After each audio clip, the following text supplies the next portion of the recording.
Right, guys, and welcome back. This is the Above Average FPL podcast with me, CY, and Baker FPL 343. How you doing this evening, mate? Older. I am older than our last pod. I'm old, some might say, yeah. So Happy birthday for last week. aged in every way, mate. Aged in FPL over the last few days. Aged in just life. Just old. Yeah, that's all good, mate. It's all good. You had a nice burger, I saw. Cheers, mate. Yeah. Courtesy of the wife. Courtesy of the wife. Happy days. Yeah, I mean, what a pain in the arse this game week's been. I mean, Yeah. just from the positivity of thinking that Ronaldo was going to play to then clearly finding out that Rangnick's just going to lie to us.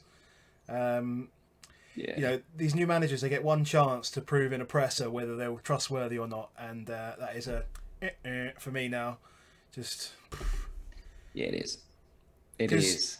it could just completely change. I mean, I retweeted someone earlier, and it was exactly the same. I was hell bent on doing a Son to Bruno, and just thinking that would work. The fixture change and Kane to Dennis because of the Tottenham news and stuff, which I felt was going to happen. And then, okay, Ronaldo should be fine. I mean, it's seen as an affirmation, like a positive comment, right? If he should be fine, then he should play. You don't say, if someone says, "Oh, do you want to go for a beer, mate? Oh, it's 8 o'clock on Friday, all right?" Yeah, that should be fine. You don't just not turn up. Nah. I guess from a hindsight perspective, because we're both in that situation where early on in the day, I was going to go Maddison and Ronaldo in and take out Antonio. I was going to take out, and I was going to take out Son, obviously. And then flipped once we then found the Maddison was there. I was like, well, that's ruled out. But then we were like, oh, maybe Bruno is the one because Ronaldo might be injured. And then suddenly it's not that way. Looking at the information out there as such is, we have lots of good tools, like all of the algorithm sites and that in the afternoon post press conferences drop the minutes. I didn't spot that. And I kind of wish I had. And if I had, and that I was really in a 50-50 call. And I can't say, I really didn't like the idea of going Ronaldo up against Brentford and not owning him. And so I felt like it was almost a defensive move a little bit going on Ronaldo, but that's where I went, and it turns out to be completely the opposite. Is Bruno was significantly higher owned, and actually what you really notice is I've done well this season in the higher parts of any of your leagues you're in. It's massive, and those analytics guys got it. I mean, Mikhail Tokman's mini league, which is full of you guys, and I'm currently 18th, and 16 of the top 18 had Bruno. Yeah. Like, that's not like a few, that's a lot, and so it hurts. Yeah, it really, really hurts. But we have to now see what happens Wednesday night,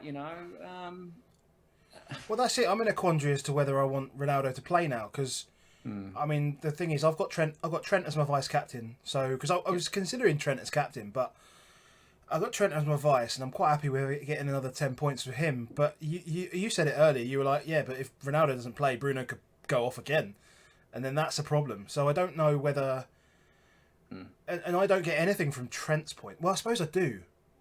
I suppose I would get something from Trent's points. They're no one else points. gets them. They are 3 points. That's true. And Bruno's points. I probably do want Ronaldo not to play. Yeah. Because most will pivot to a Watford. There'd be some that do pivot to Bruno. There are some. I did see some out there, but I think there are quite a few that will pivot to a Watford, to a Dennis, from a vice captaincy point of view. I haven't looked at the numbers, but it just felt like that. And then I jumped on a space on Friday, and a lot of people were just like, I don't know what to do. We're almost at the point where we're like, well, we'll just roll a transfer and then see how we go, because that might be the best way to go. But in the end, the Kane to Ronaldo just felt, because Arsenal did apply for that postponement. Yeah, that was just like, I've got to move Kane on. And I actually moved Lloris to my bench as well off the back of that, because we all kind of knew that it was going to be called off. So Yeah. yeah, that's where we are, mate. That's where we are, mate. We'll talk about it a bit more in the games. But yeah, it is disappointing when we're still getting games repeatedly called off. And yeah, I'm annoyed we didn't get a North London derby today. More than anything, I'm annoyed we didn't get a North London derby today. Yeah, it's been... You get built up for it. You build yourself up for it, and then you're like, well, what am I going to do with all this energy? Yeah, exactly. I'm like, oh my God, we're going to have to pod after North London derby. Great. Yeah. And then this afternoon, it was like, 4 o'clock. That was it. Football was done, wasn't it? Weird. Yeah. Right. Before I do promo, little plug. I just want to say thank you to everyone that watched our last YouTube video, because it's been by far our most well received video. So thanks to everyone. Thanks to you, Baker, for the research you did on that primarily. And we got so much great feedback. We got our most listened to, most watched, most everything. So buzzing for that. So thank you very much. Absolutely. So yeah, I mean, in terms of where to find us, at Above Average FPL is the Twitter account for me, at Baker FPL343 for Baker. You can find a podcast on Spotify, Apple, Google, wherever.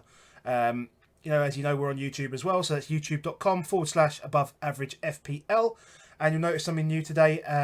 The podcast is now supported by a friend of ours. So a friend of ours, Dan, he came to us and says, lads, like what you're doing, and I'd like to support you if that's possible. So Dan is very much so in the crypto space, and done very well for himself. Baker sent a tweet out earlier on in the week. His NFT collection is something special. He showed us. It's a bit mad, a bit mind blowing. But if you're interested in that kind of thing, then feel free to pop over to Dan's Twitter page. It is at CryptoBlockDan, and drop him a message. Have a look at what he's tweeting about, and you can find out some more. So yeah. Cheers, Dan. We've known Dan for a number of years, and a few years ago we decided to really put ourselves into the FPL game and see how well we could do. Dan went down a different path of stuff that he was doing, and he's done pretty well for himself. Yeah, we made a mistake, didn't we? Yeah. Yes.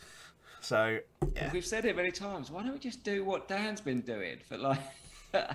Yeah, we're probably a bit late in that world now, but hey, look, we've got this podcast, so we're all back together. Happy days.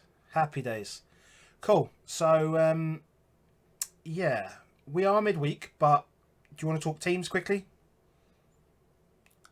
I can go first if you wish. You don't want to really, do you? Go on, go first. I don't really. It's the no Bruno team, isn't it? It's what everyone's got. They've not got Bruno. Is still in a really good position. I'm in the top 5k in the world. If you offered me that, be absolutely over the moon. What can't help but great though is when it was a 50-50 decision on what I was doing. I'm 27 points off the top 1k, and at Bruno's points, if you captain him so far, are 28. So, yeah, it hurts. And you can see the variance. Like, there's no forgiveness. You got on the screen here, you've got the bottom of it, you've got the FPL optimized, and it's like, boom, that hit.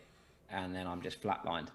And I'm basically resigned to, I'm pretty much resigned to the rank I'm at. And actually, with the worry about Ronaldo and the worry that Bruno could go again, if you offered me stay where you are, this is where I'll finish the game week right now, take a 40% red arrow, I'll be like, yeah, thanks, take it.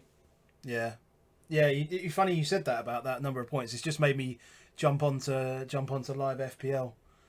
So and I can promise you, do not look. But yeah, imagine that, like, three figure rank would have been coming on if I'd gone the other way, but did what did. Own it. Yeah, that's it. We've got to do it. We'll talk about in a bit about the number of doubles we potentially see and going forward. There's going to be a few of these. This isn't going to be the only roller coaster that you face, and that's exciting, isn't it? Because it means that you've got opportunities to attack, and for everybody, I've seen loads of people already saying, "Oh, my season's over," and that's not over. I was going to say, if I remember last season, we had a COVID hit season, and there were bits and bobs, and there weren't so many ups and downs though. I didn't feel, and I found it really tough to actually break the template and make any moves. This season's not like that. It's strange. It's not quite like that because there are just so many games to rearrange now that we're going to see big movements. We're going to see these big movements. What's weird is that we've seen a big movement not because of COVID, actually, as well. Well, we have as well though, because the Bruno thing doesn't happen if Maddison doesn't get his game called off. True. Everyone would have gone Maddison. That would have been a massive swing. No, that's true. And Kane and Moura are 20% owned, and that would have been a lot higher for both of those if people knew that was going on. Maddison had 500,000 transfers in by the time he got the game transferred off. That would have been $1 million. COVID has impacts every single week and will continue for a while.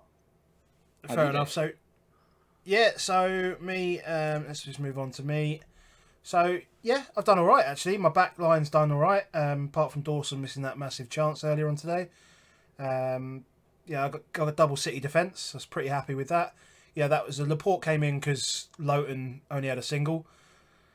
I was umming and ahhing as to whether to play Lowton in the double anyway, over Laporte. But that worked out quite nicely. City controlled the game really well, so that was good.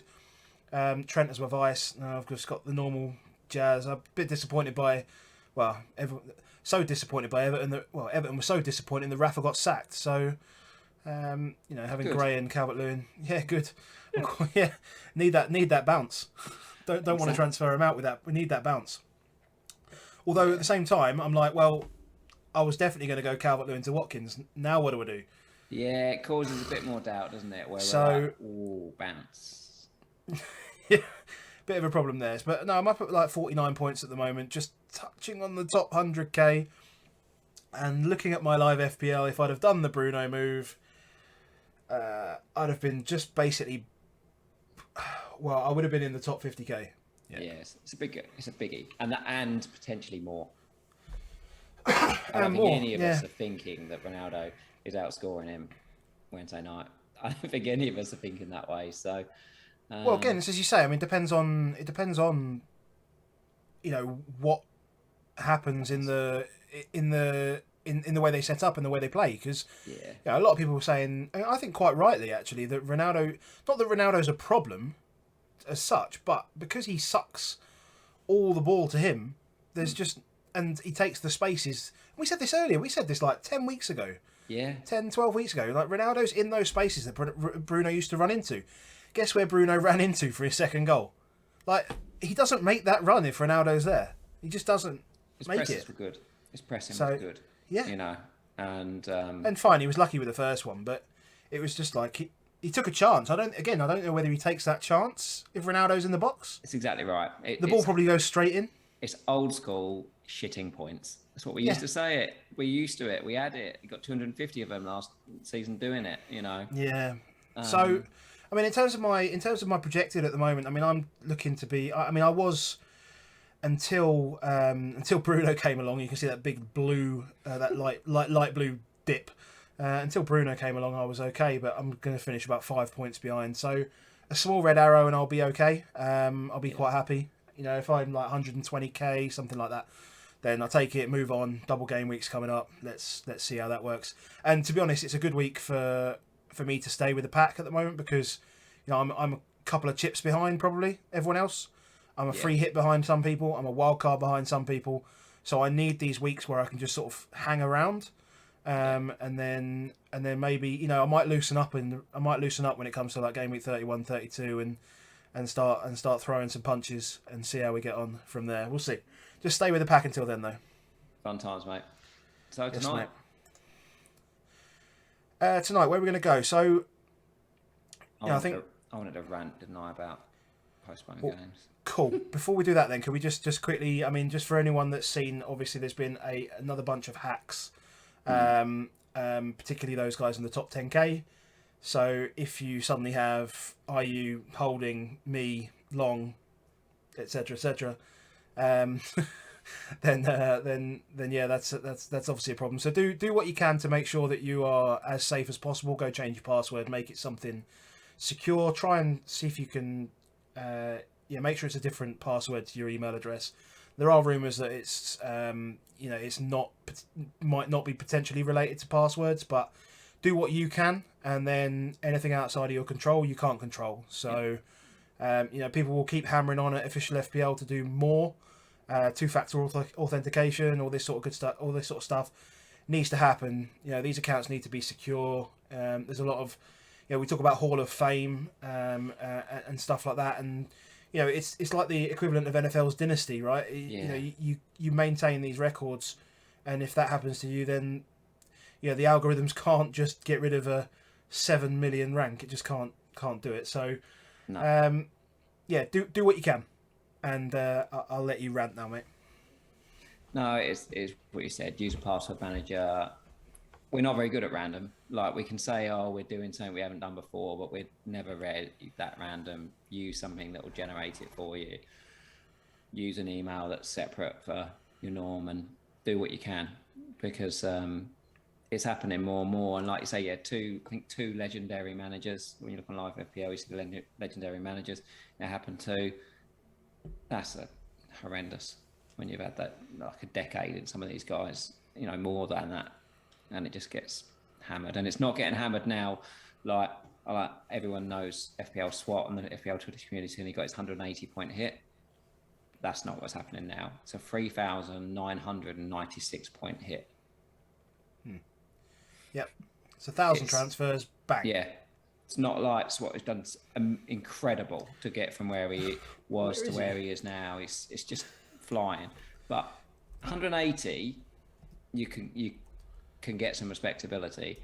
That 3,996, you can't. So just don't muck about. They've got some kind of system where the computer runs 1,000 transfers, and you will have that size hit if you get hacked. So don't get in on it. Cool. Be safe. I was just looking at SWAT's. I was just looking at SWAT quickly. It's going to take us all, mate. It's going to take us all. He is. He's at 659. He's at 659k. Incredible. The man's at 650k, and he's had minus 180 points. I don't even know what that. What that means. So if you add 100, if you add 180 points to his score, not that. Well, yeah, that's probably the best way of looking at it. If you had 180 points to his score, he'd be inside the top 10k. So. Yeah, phenomenal. He's just flying. Go on, phenomenal. Postponements. It's just, we see a lot of stuff, and people are not really clear about why clubs are doing it. And we've got people that blame the league, and we've got people that blame the clubs. And I guess it's just some weird stuff. Like Arsenal fans, if you go to like Tottenham's tweet yesterday, which is the club statement, where they come out and said they were surprised at it, and you go to the Arsenal statement where they announced it, there's a strange world of Arsenal where they're like gloating about it. And I'm like, that's weird. I don't get that. But then we have that with every club. I think it probably does happen. It's just a strange world. And then we've got lots of us where we're like, well, that's a good statement. Or we still see it every week is, well, that's just injuries. Like, you hear it all the time, isn't it?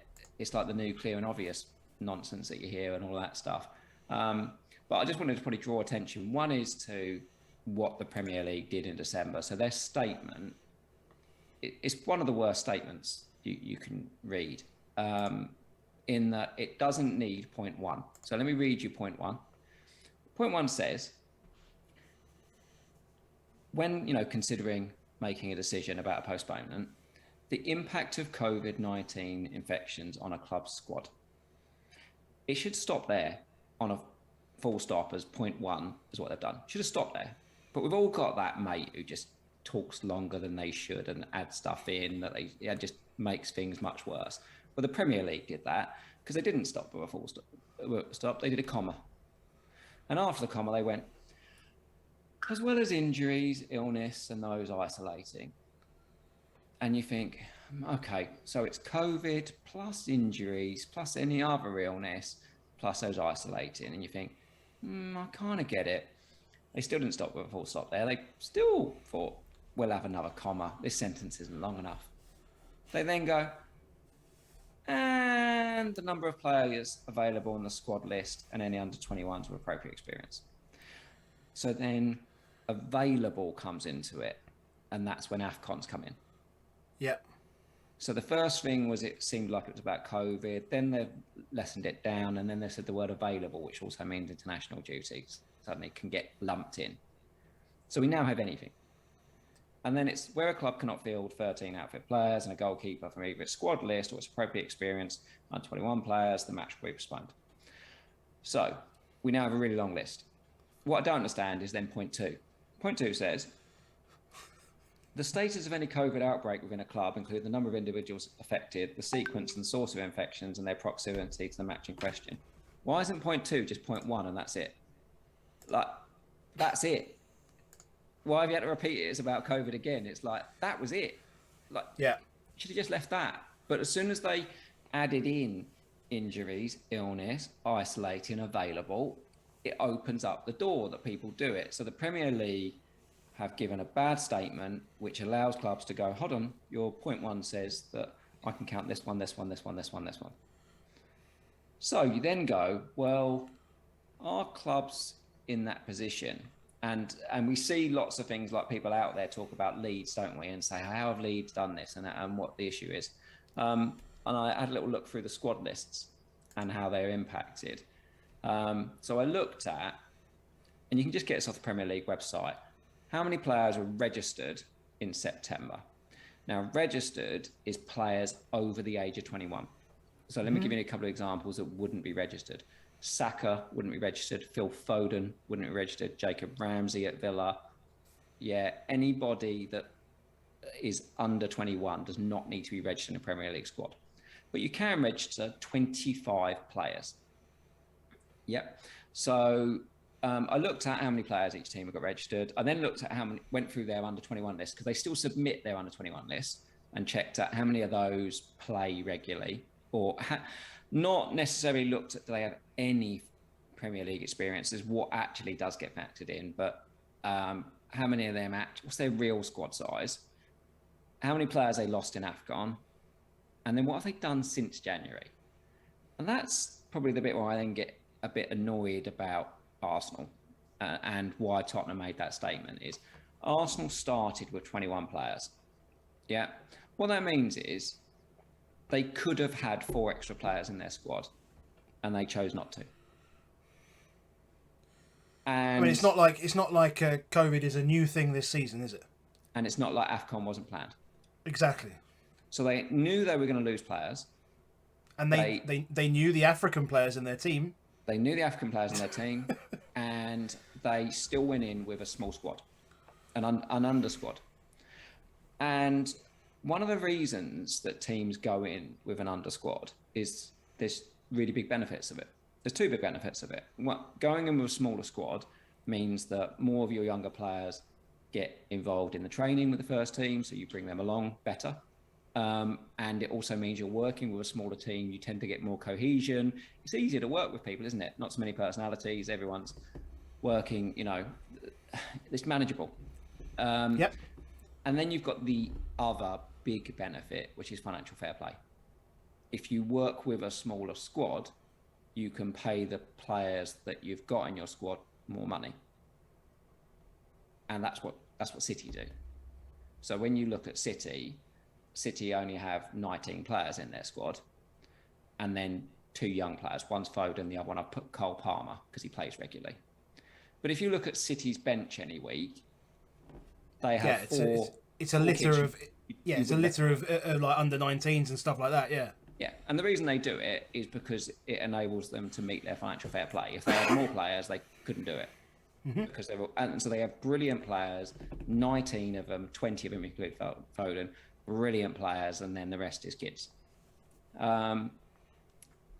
Leeds are a very different game, and I see loads of sympathy for Leeds out there in that everyone says, oh, they've got lots of injuries. I do have sympathy for the injuries, absolutely do, but they're never getting games cancelled or should they get games cancelled, in my opinion, because they went in with 17 players. So they could have bought 8 more players and chose not to. Bielsa likes to play with a small squad. He's very particular about the players he wants in his team and would rather work with his kids than just bring people in that he doesn't like.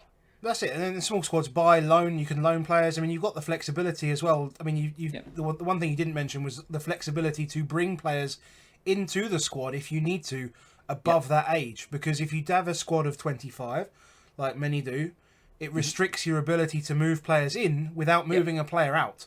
Exactly. As well. So you've got loads of flexibility. You can do what you like and actually bring lots of youth through. It's a very good system from money perspective because you're paying them not very much money and you're likely to sell these people and make profits because you're not spending.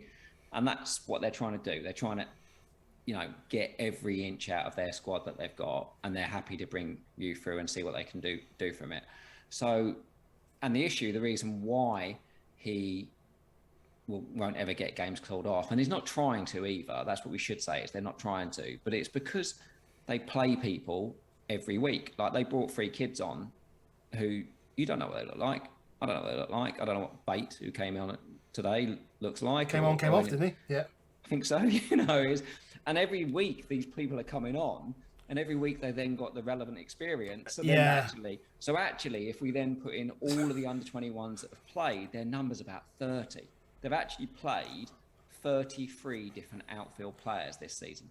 So then I think actually, I mean, we might not be giving Leeds a fair cop there because this was kind of the way they approached it in the early part of the season when not saying COVID wasn't a thing, but what we're seeing now with Omicron and all this sort of stuff going on with these postponements, that wasn't happening. No. So what Bielsa had to do, because nobody else was postponing their games, is he was having to fill his squad and play those kids. And then when everything started, all shit hit the fan, and he's like, we can't get it off now because everyone's played games. And that's what they're in. They're in that position now where they actually can't get it off because they're like, oh, sorry. Too many players have got experience. Yeah, you've played notable experience. You've played 33 different outfield players this week, so you've got to have 20 out to be able to get a game called off. Yeah, so unfair. Like it is unfair. You're absolutely right. It is, and that is where the sympathy is. But it's like don't expect them to get a game off because they've played these players. Arsenal are using and abusing it. They knew they had not enough. They've only got 3 under 21s, which is Martinelli, Smith Rowe, Saka. Like they had another one, Balogun. They've just loaned him out. Yep. So I've not put him in the January changes. They've not got enough players to start with. They've got 4 AFCON, and then they loaned out Maitland-Niles last week. And they're looking to terminate Kolasinic's contract. And then Xhaka got suspended. And Xhaka then gets suspended. So this what you're seeing on the screen does not take into account injuries either and the like. And so they're going in with 19. They're actively looking to make their squad smaller. They're quite happy to know that what we will do is we will just abuse the rule. And that's when you're like, hold on. We've got other clubs here with 25, 26, 27. Newcastle at the moment could field up to 28 players, in their squad. I think they've got to actually reduce it or remove some squad numbers from players that were registered in September because they haven't sold enough players, but they're bringing people in. You've got others here which are just never going to get a game off. And so that's interesting for planning anyway. At least if we say we can't plan, but if you're looking at these teams with these big squads, Brentford, Chelsea, Palace, Everton, these guys who don't have many, and their squads will be bolstered as well once their players start returning from AFCON, which is not going to be long now. We're talking a couple of weeks now, so that's coming around quickly.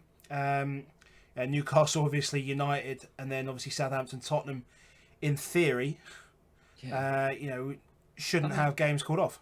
Chelsea's bench against City. Yeah, comparatively, it's just absurd. As I said, is City had players like I can't even say his name. Mabeti Tambu, maybe his name is James McAtee, Romeo Lavia, Josh Wilson, Brandt.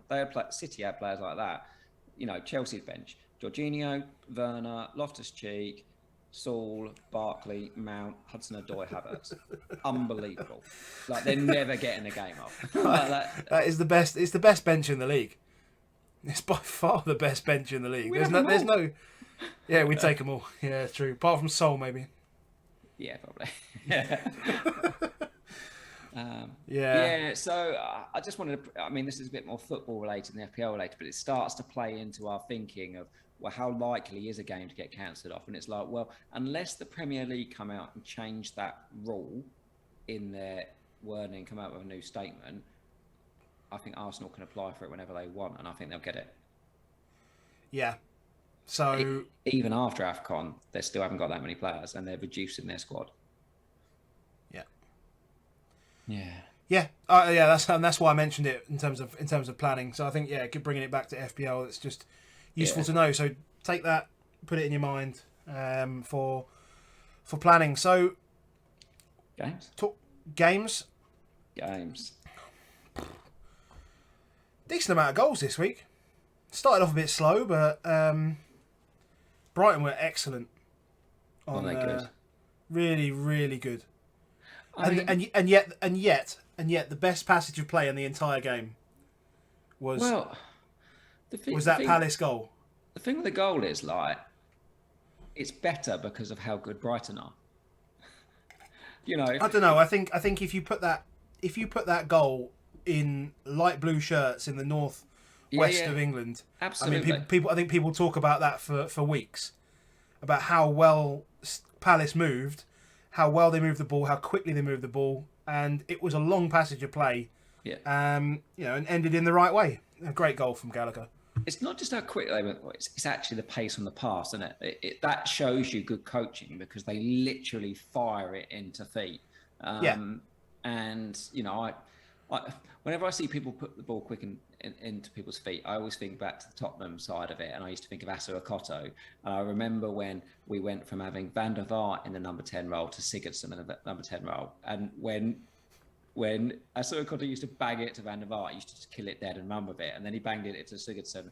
And first game, it went about 10 yards off his shin, and I thought, that's not going to work. And you need players to be good, but you've also got to train that to be good. And that's what it really looked like, that goal to me, was how much work they must put into. Vieira, like, Potter's been around a while, so we know he's a good coach and stuff, but Vieira and Gerrard, like, this week, and every time I see him, I think to myself, that's a good foot. These guys are playing some good football.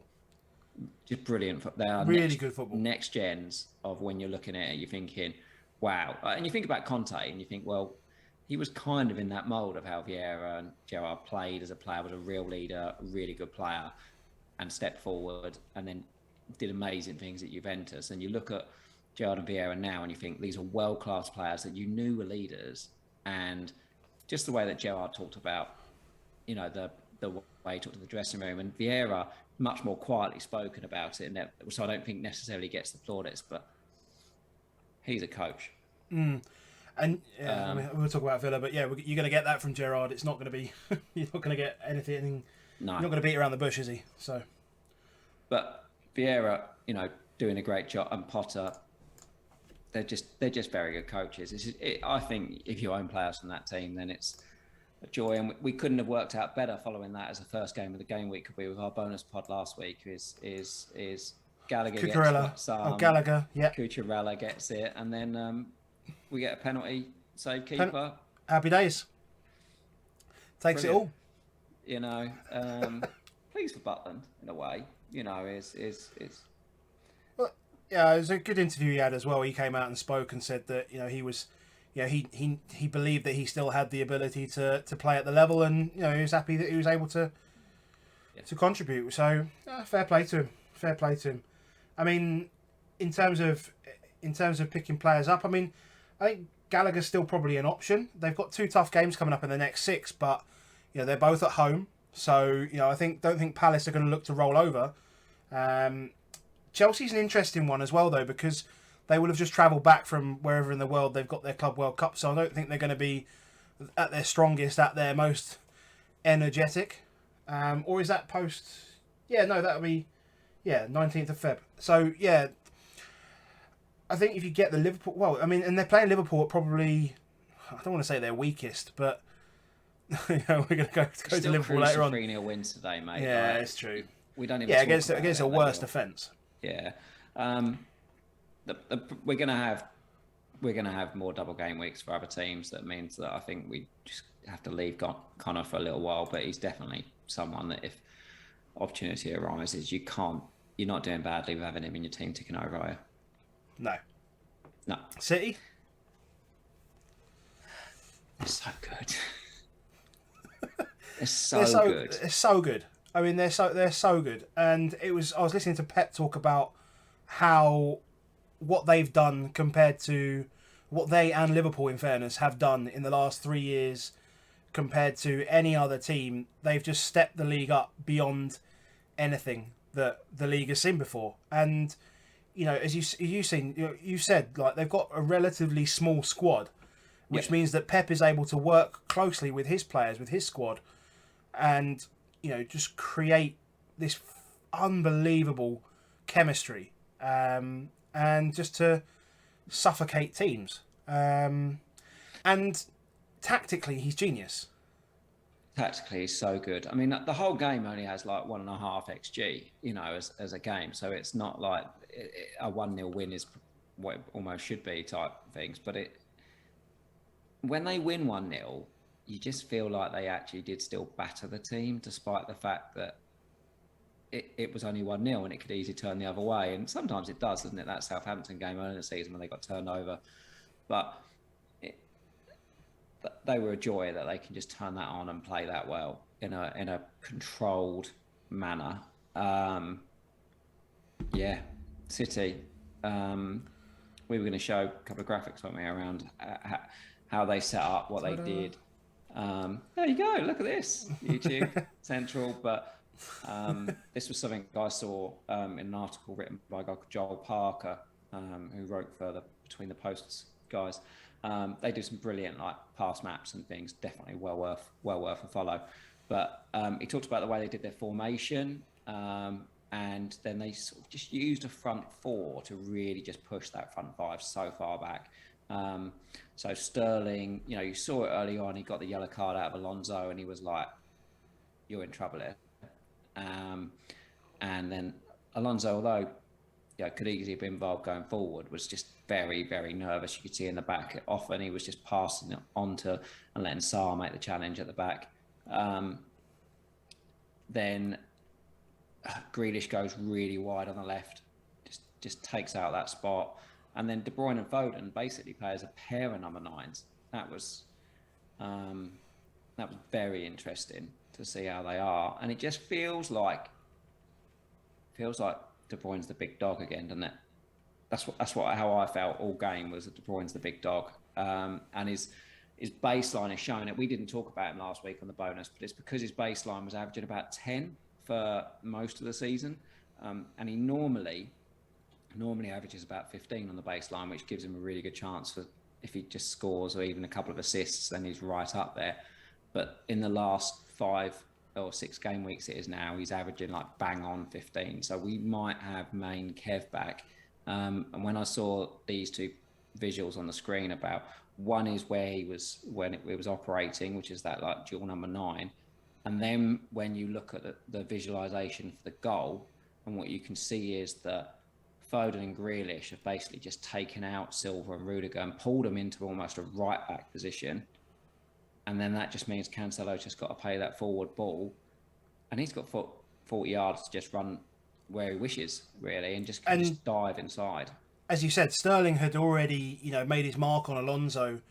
So Alonso didn't want to go near him, didn't want to touch him. And as you say, passed him along to Sarr, who's then now occupied.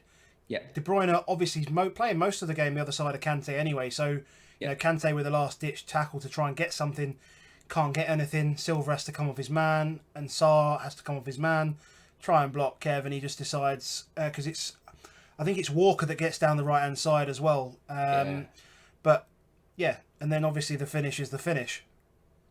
And, as you say, I think it's one of the most comfortable 1-0 wins that you'll ever see. And Chelsea were particularly poor in execution, just generally speaking, in terms of passing, keeping the ball, all of that sort of stuff. It didn't make it any easier for themselves.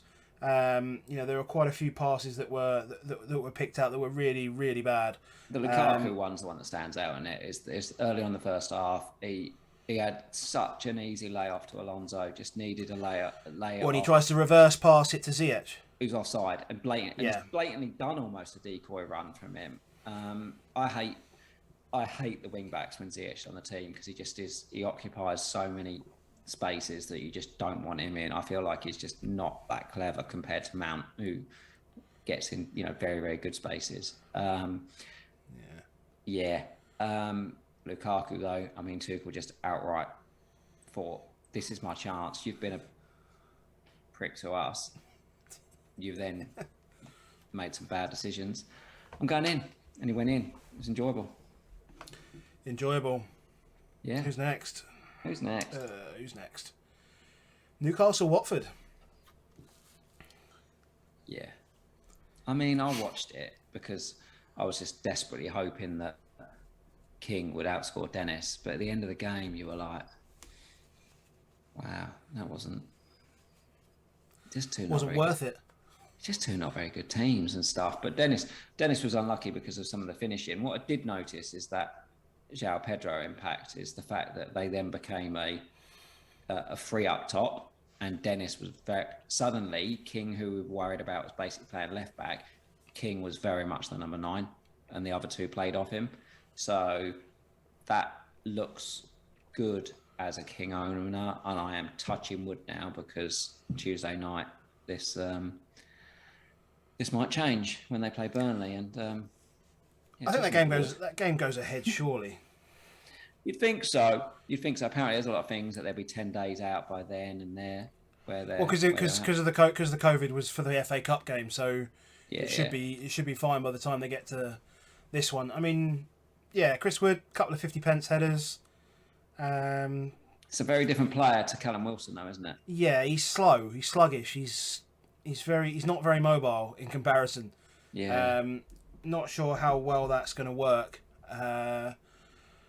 for them. They still need to make more signings because they're just a not very good side. And like Sam Maximan had a poor first half, but is a shining light of talent in that team, and showed it. So. And Trippier, I thought, looked like if something happens, it probably was going to come through him, but mainly because they just kept lumping the balls to Wood. Yeah, I don't know. I just, both teams, I'm like, the quicker I can get off owning both teams, actually, I'll be quite happy. Don't own any Newcastle, do you? Yeah, I don't own any Newcastle, but I own King at Watford, and I'm quite happy to go about as soon as possible. Yeah. So, Norwich Everton, I watched the first half an hour, to be quite honest. I watched the first half hour. I was begging for, because I said to you, if DCL bangs, I might keep him for Watkins. If not, then if he does, then Antonio might go. But if not, then he might have to go. And then Norwich just blitzed them in two. I mean, I thought Adam Eder wasn't bad actually. I thought he played all right. Yeah. Carried the ball quite well. Good. I thought Sargent was okay. Mikolenko had a horror start. So rubbish. It's just he looked like a child. It did, and we've seen it before with people new to the league, and they just don't realise the pace of it, and they just are sloppy. But when you see that Benitez loses his job, and you think, well, one of the things he's sort of hang his hat on is that Dina's not the man, and then you bring a guy in and you take the manager out, it just feels like, what a mess, doesn't it? It does feel like they don't know what they're doing. It does feel like they don't know what they're doing.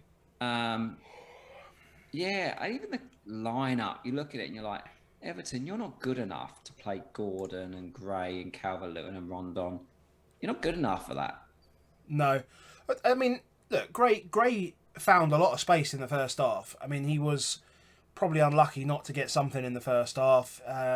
Couple of decent pockets of space, and had a chance on the inside left of the penalty box. in the first 10 minutes, and he was constantly getting the ball fed to him. Yeah. But just couldn't do anything with it. Couldn't get the ball to Calvert-Lewin. I think Calvert-Lewin was basically anonymous. Well, just played two big lumps, really. Like, that's kind of the thing that Calvert-Lewin's there for, isn't it? To get the ball in 6 yards out, put the ball in the net, and you go, well, then what do I do with Rondon? And it's like, well, I'm also going to sit up top, and he gets his chances 6 yards out and doesn't put the ball in the net, which is the standard for him. And it's like, they're not good enough to be playing with four up top, effectively, with two wingers and two strikers. So they got what they deserved. And good for them. And Norwich are back in it now, in that relegation battle. So, yeah, you're not going anywhere near any of it, though, are you? No. And the sooner we can get back off Everton, the better. And if anyone gets a double, even though Everton have got like loads of doubles in hand, I feel like we're going to go off them. When you look at what Gray offers compared to, say, Rafinha or potentially Coutinho, and you see what Bowen for not much more money is doing. Just find the money to get up there. Just find the money to get up there somehow. Yeah. They're easy sells. So then Wolves, Southampton. Well, I don't think anyone expected that. I tell you what, it only dawned on me at like 10:30 that they'd scored 3 goals. And like, there's not a lot of XG for a lot of teams this week, but 2.3 for them. Like, only Liverpool and my bonkers game at West Ham Leeds, and they're pretty much up there, both of them. But really good performance. And what I noticed on some of the stats was their pressing. Their pressing is sensational, So I thought that United pressed a lot better than I've seen them all season, and United attempted 110 presses of the ball. So 110 times they got close, pressed the ball. Wolves 190. Christ. That, and those front ones, there's a lot of them like in the high 20s for their pressing. Those Podence, I think, pressed 29 times. Just irritating as hell. That must be. That's big work. They're working hard as a team, and I was like, you can start to see a little bit why they have been nullifying teams in some ways.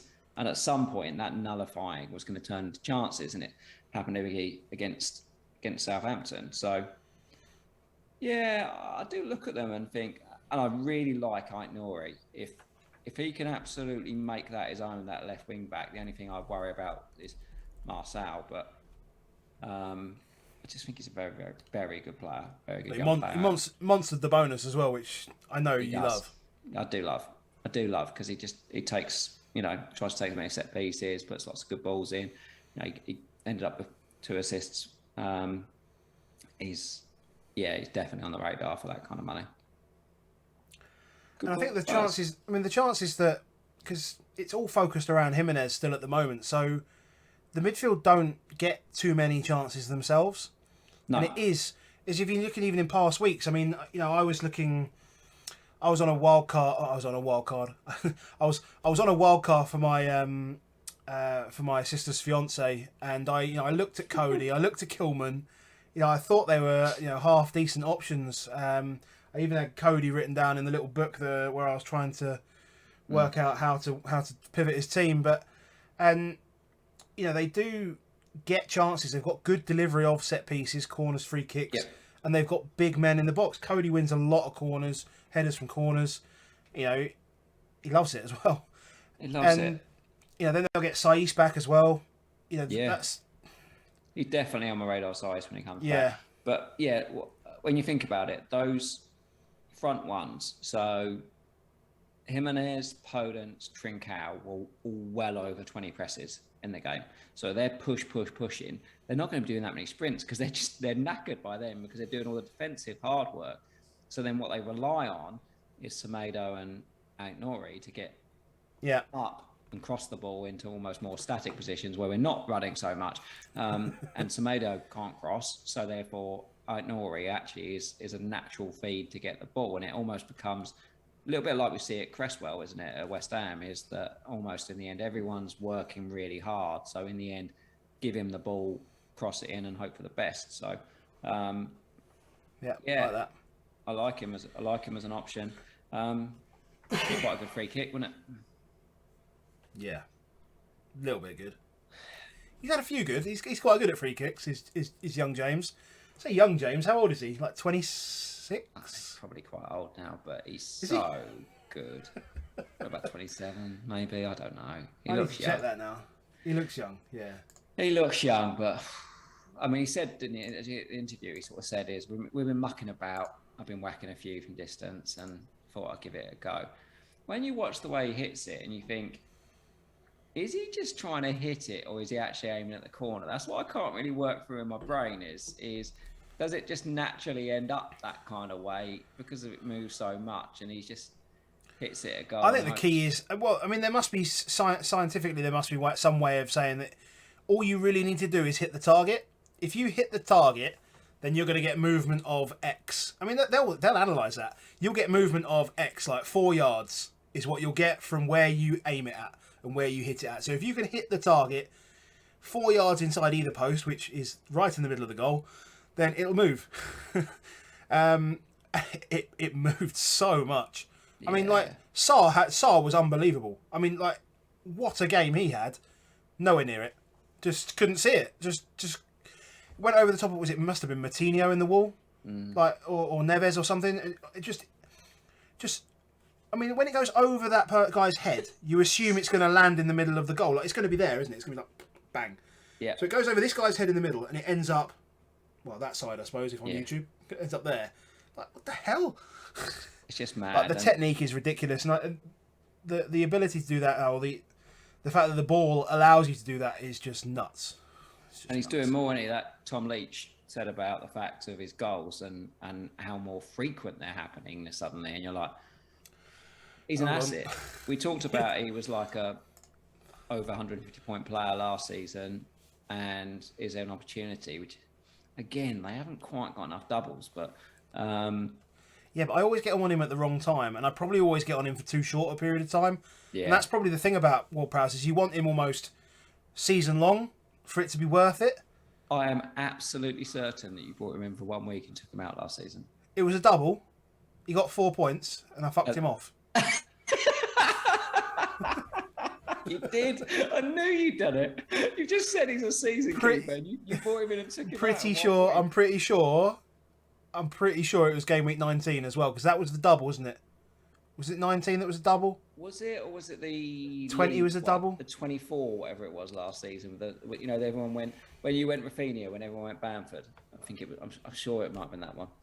Anyway, for anyone watching the screen or see what it's done, is basically is Tom Leach, who you should be following anyway, because he is like, for anyone who Spurs, he's the Alistair Gold for Southampton. He's a very good reporter. He seems to get really good knowledge.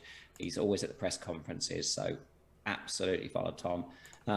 But he sent a pic which showed his first 6 free kick goals, which are almost all in the same position, and then his most recent ones, which are all over the place. And the other point is that his first 6 were over 5 years, and then these recent 6 have been over the last 18 months. So it's gone from when he gets it in the place he likes, he'll knock one in every season, to he's knocked 6 in 18 months, and they are from all over the place, and they're from long, some of them. Yeah, that was miles. He's a monster. Combine him with a Bednarek bus, and you get the. If they were any good, then you would certainly go with them. But it's. We didn't even speak about that, by the way, because we hadn't podded since. Hilarious. But so funny. Championing Bednarek and then him. Did we talk about that? Championing Bednarek? No, we didn't. No, because champion Bednarek and then scores after 5 minutes. Can't believe it. Hey, we haven't even got that many games tonight. We're still taking for them, haven't we? We've got 3 to go. We've talked about it a fair bit, the Villa United game, haven't we? Yeah. For anyone watching on the screen, I'm sort of rubbing temples and the guys you need to... No, mate, you said for anybody watching on the screen you're rubbing temples. Oh yeah, I can see it. The guy on the screen, guy on screen can see me like YouTube can see you, mate.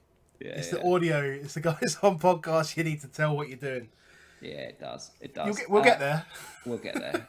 We'll get there. I think the thing is as well is I think both of us and probably most of us expected that Villa were going to put on a good show on this one. I expected Villa to win. And we shouldn't probably hide from the fact that if you take out the Bruno Hall, Villa the better team in that game. I thought United were all right in the first half. I mean, the actual saves that Dave makes is they're always like they should have scored that. Whenever I watch him, you know, like some keepers, and you're like, yeah, he's just gonna rinse the bonus here. Owning De Gea, which I have done for a little while now, you just always think it's coming. So like that Wolves game, you thought they're not getting away with this. The Villa game, I was like, when he gets 3 saves in the first 20 minutes, you're like, he's not getting away with this. It's just too many. Getting away with this. And then he gets his 6th save, and you're like, he's not getting away with this. And then Coutinho comes on, and it's like, he doesn't get away with it. They probably needed 10 more minutes to win that game. 10 more minutes, I think they'd have won that game because they were all over him at the end there, absolutely all over him. I almost feel bad for Jacob Ramsey having to score his first home goal and then have to run back straight away to get on with the job rather than being able to celebrate it. Great finish, good football. I love him. I really like Ramsey. He's nice. He's nice to watch, isn't he? Looks like such a talent. He reminds me, like everyone will say, like Gerrard's in the mould, but he reminds me a lot of Dele when we had him at that age. He's got power, he's got drive about him. You know, he's just got no fear in him, in the way that he operates. I'm a big fan, and at 4.5 million.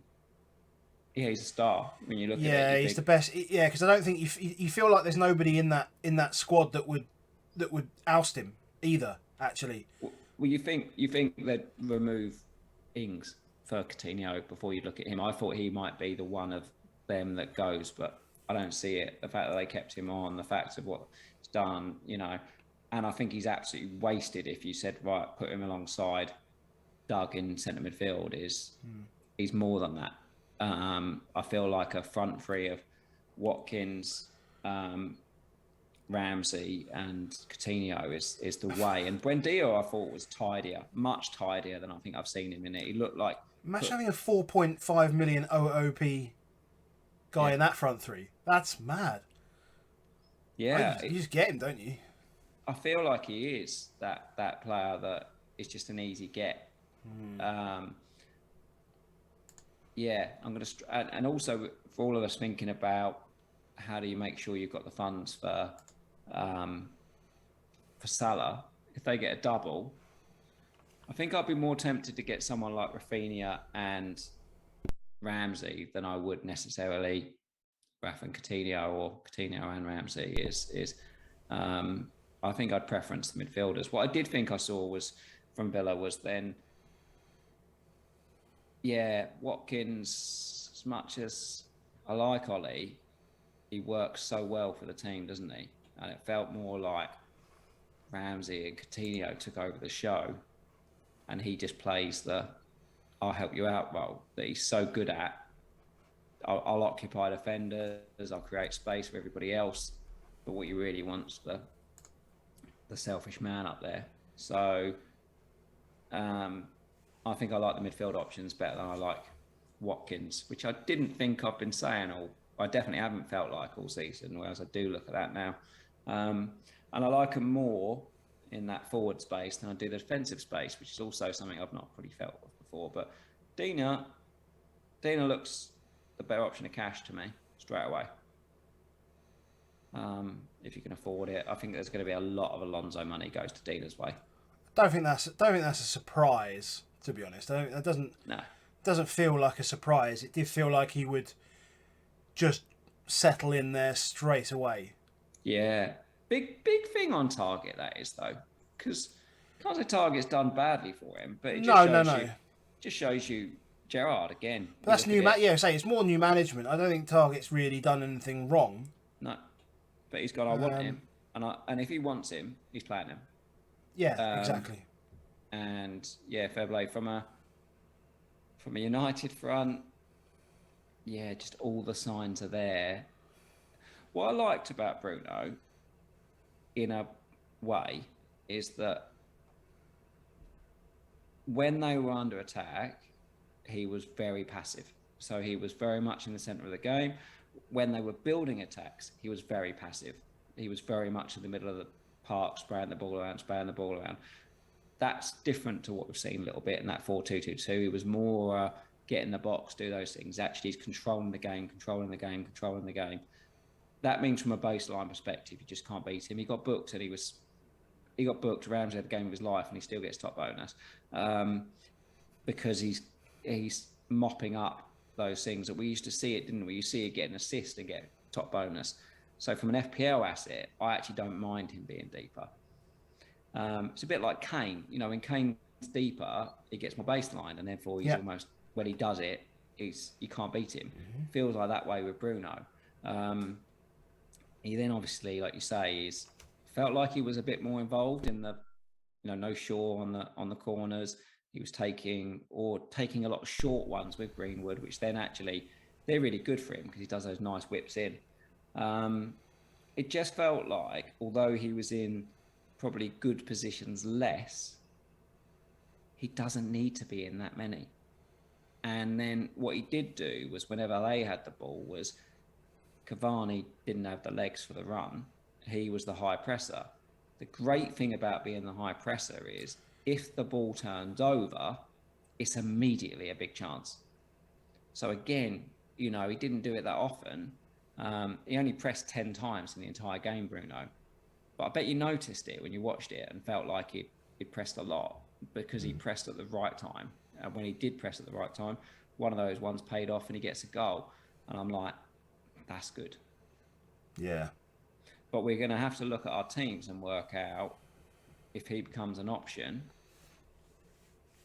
It's very difficult to get him and Salah and Son if Tottenham have got games in hand and all the rest of it.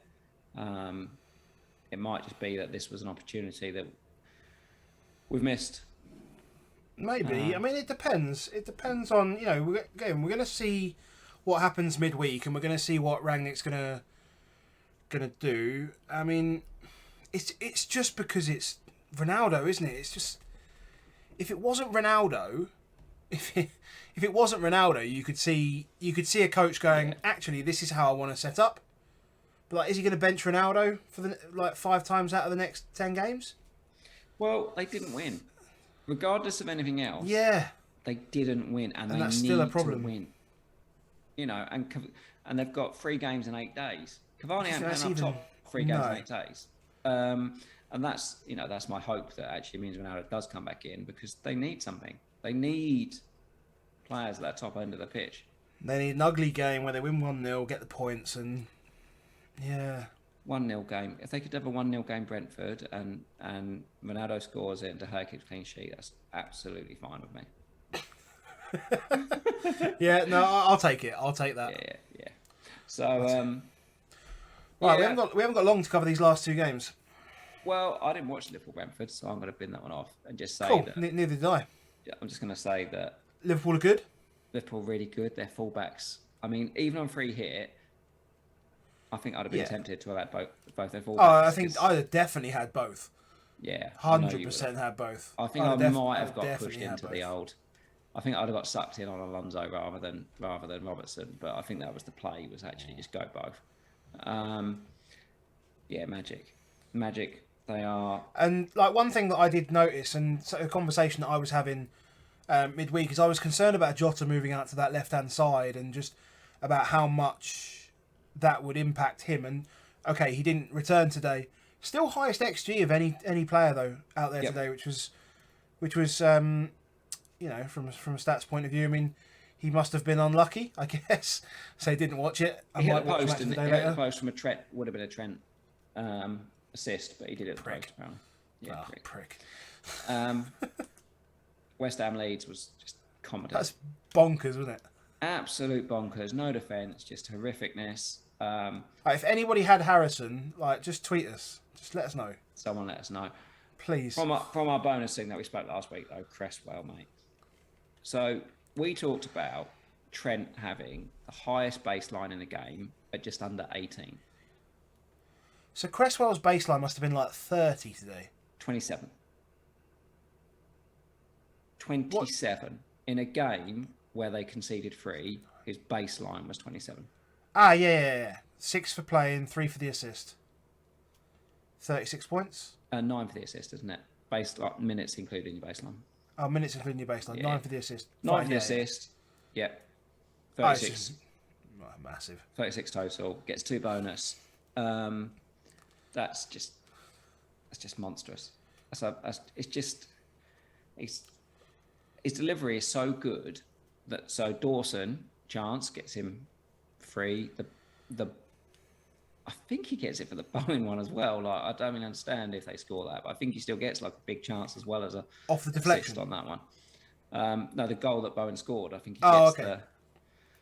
he gets the big chance on that one as well. He's just a monster. He is an absolute monster for that team. And again, that team is well set up for that though as well. I mean, if you look at the players that they've got in that squad, in that team, and the least likely of which would be Declan Rice, tall, yep. Souček, tall, Diop, tall, Zuma's to come back in, tall, yep. Dawson, tall. Yep. I mean, like, everyone's just big. And out of all of those, the guy that's winning all the fucking headers is Bowen. I mean, like, that's another thing to play. But it just shows the way he played. He played like the number 9 today. Antonio, we don't like it necessarily as an owner, but from a team perspective, he is such a good team player. Like, he is more than happy to take throw-ons into the box, the long ones. He drops out left. He drops out right. He is doing the full Firmino role. But he's versatile. I mean, he's not always been a striker, right? So he's played in these positions in the past. So he's very much a team player from a football perspective. He's a good footballer, Antonio. Yeah. He's a lot better than, I think people get annoyed about him when he's there, but realistically, look at it from a football perspective. He's so important to that team. And he's just magic for Bowen. He's absolutely magic for him. And it was almost magic for him right at the end, isn't he? When you get the miss from Bowen, and that would have been another Antonio assist. That's frustrating. You with Dawson, Antonio, and Bowen today, that's a miss out, mate. Like, yeah. It's a shame. And then Rafinha the other side. 8 key passes. The only reason he's not got the second assist is because it clicks shot. It's Rodrigo on the way in, and then he gets offside. So therefore, Rob's Rafinha with assist, and Rob's lead to the goal. That touch did so unlucky, and just reminds you that he's just a magic player. Magic player. But great win for Leeds. Well done. That eases. I think any win for Leeds with that squad is impressive at the moment, because it is not the squad they had last year. So we've done the first lot. What we've got 8 games done, 4 games to go, 50% of the week to go. What? Well, there's been 8 games so far in the week. Yeah, and there's 4 to go. 4 games left. Yeah. So how does that 50%? Oh yeah, a third of the week. Well, 50% of the 8, wasn't it? That's what I was thinking. It's not yet. Third of the game to go. Third of the game week to go. Third of the game week to go. Yeah. Still a lot to play for. You're going to get rested Leicester versus rested Spurs, which could be interesting. Yeah, that could be fun. That could be good fun. Could be good for Kane. No one's watching it though. Well, hopefully not. No one's. Well, we will. We will, but no one else is watching it, mate. Everyone else is watching Ronaldo v Bruno, and just hope really we get a Ronaldo v Bruno on my front. I suppose we've got to watch both, haven't we? Really, we've got to try and have eyes on both, haven't we? I guess. I will not be watching it if Ronaldo doesn't play, mate. I'll just. That's true. Spurs. I mean, if he's not in the squad, I'll gladly just watch Spurs and be happy with my 10 points. Cheers. Yeah. Just know that 10 points has been added to my score for the game.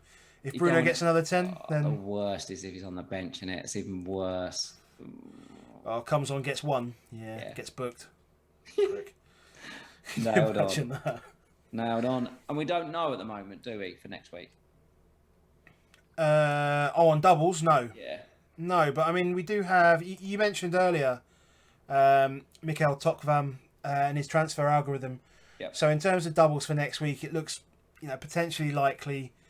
And I would use this in correlation with, or in combination, not correlation, in combination with Krellin as well. That Villa are most likely to get a double next week. I think we all were aware of that, and yeah. So what we're looking at here is he's basically, his algorithm has predicted the number of fixtures in a game. So the standard is 20, which is actually 10 because it's 10 times 2, as it were, 10 fixtures. So in order for there to be one less game, it'll be 18. If there's one more game, it'll be 22. So his predictions for the next up to game week 30, which is the biggest blank at the moment. So the expectation on game week 30 is only 5 games in that game week. But we've got this week. He's expecting no double, actually, with a 20-30% chance. I think we're suggesting of either Burnley, you've got Villa, you've got Leeds. It's them, isn't it, between them? Yeah. So Villa can play either Burnley or Leeds. Next week, you've got no Brighton. Well, it's week after, it's got international break. But then we've got no Brighton and no Chelsea. And I think that's the thing. When you look at this, you're starting to think, what do I do with Chelsea players? Don't forget we've got international break in between now and then. A lot can happen. I still wouldn't have Chelsea players right now. Yeah, I think that's fair. Yeah. I think you can definitely move them on if somebody else gets a double. But we're not expecting any doubles in 24 because it's a midweek week after the FA Cup. So 24 is we have an international break, then we have FA Cup 4th round, then we have a midweek round. So that looks like 9. We might have maybe one double in the week after, maybe 2 doubles in the week after, but we might also have Chelsea. We would probably have Chelsea and Arsenal off because the Club World Cup.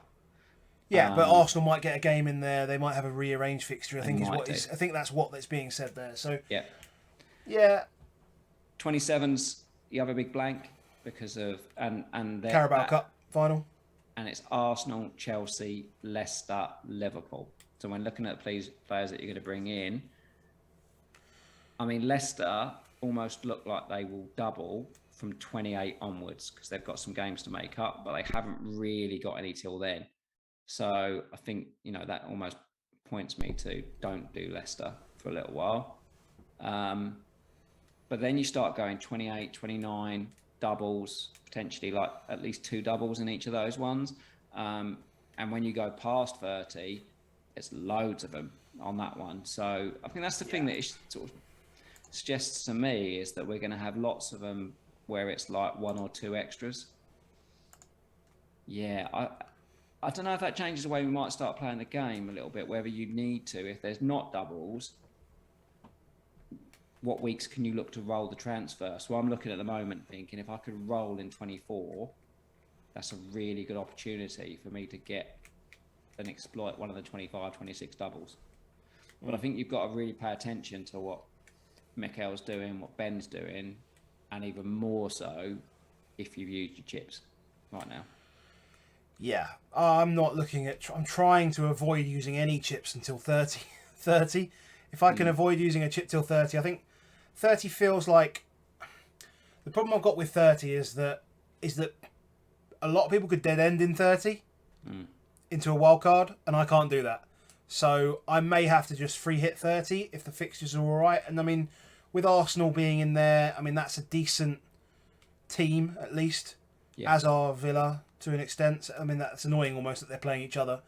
But we don't know what the FA Cup's going to throw up. I mean we've got some all Premier League 4th round ties. So we're going to see some go out in the 4th round, and then we're going to have the 5th round, and we'll see what that throws up. There's only 32 teams at that stage, so you never know. You never know. Never know. I'm hoping that when we get out the other side of the international break, we can maybe start getting into this kind of planning conversation. Because look, we're talking this every night, and we're spending over an hour talking, but we're just reactions right now. And I'm hopeful we can get back to a bit of, well, this is the teams we're looking at for the next 4 or 5, because we're not even looking at next week's fixtures yet. No, well, I mean, it depends. Yeah, I mean, some weeks I'm enjoying that actually, just being able to just not focus on FPL and not have to think about it, and then come to Friday and then go right. What's the chaos? And jumping into spaces with guys like Ronaldo and Bruno on Fridays, and then going, I don't know what I'm going to do. So. But maybe as we're doing that, we just need to make sure we learn, because we didn't do that particularly well this week. So we got. No, we didn't. We probably didn't. No, we need to learn how to take more from the pressers, and maybe try and use more of the prediction sites. I mean, I don't really use the prediction sites. I don't even use the predictive site from Fantasy Football Hub. Well, the spreadsheet's done well this week, mate. So we got to watch them. Yeah, mate. Yeah, we got to watch them. Cool. Wow. Let's go I watch think some that's NFL, us. shall we? Good. NFL. Yeah. Cowboys, Niners. Niners. Let's go watch that. Lovely, mate. Cool. So, yes, follow us at Above Average FPL. Follow Baker at Baker FPL 343. As we mentioned, the podcast is supported by at CryptoBlockDan. And come see us on YouTube. youtube.com/Above Average FPL. Whatever you've got for the remainder of the week, best of luck, unless you own Bruno, in which case, I can hope you get nothing. Oh, mate, I'm digging it right in there. So, absolutely. Fully endorse it. You've had your fun. Look, I was very happy for you taking your punt. No more. No more. Right, mate, I will catch you later. All right, mate. See you later. Have a good one. Cheers, mate.